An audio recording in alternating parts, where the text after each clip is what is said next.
Joel had come up beside me without my noticing. He leaned in close and whispered, "Are you really not angry?" His gentle tone made my eyes sting all over again. I felt a rush of grievance rise in my chest, but I could only shake my head. My throat tightened, and I couldn't utter a single word.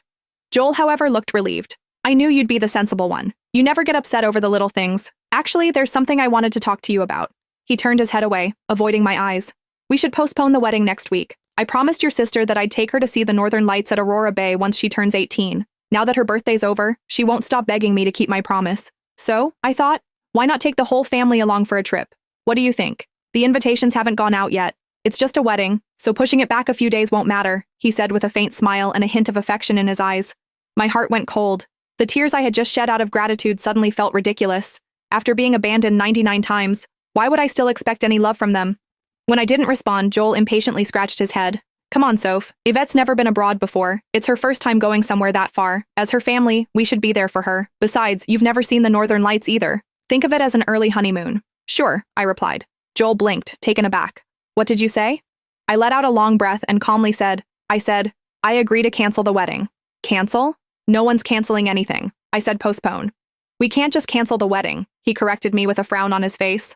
I lowered my head. A faint, bitter smile tugged at my lips. Was there really a difference?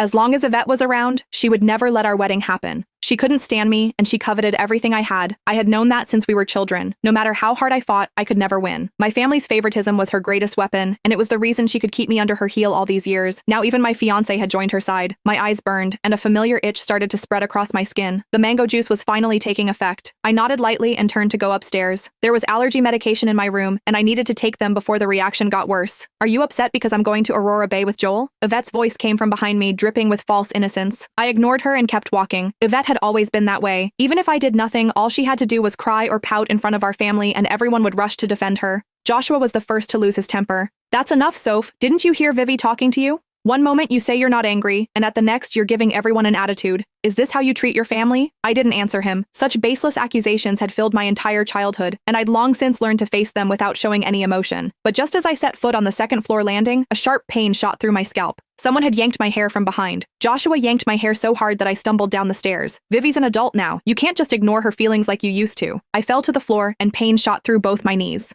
Joel frowned. "Soph, I was the one who decided to delay the wedding. It had nothing to do with Yvette. If you're upset, take it out on me. Just don't make her feel bad." As I lay curled up on the floor, I couldn't tell whether the pain in my chest or in my knees hurt more.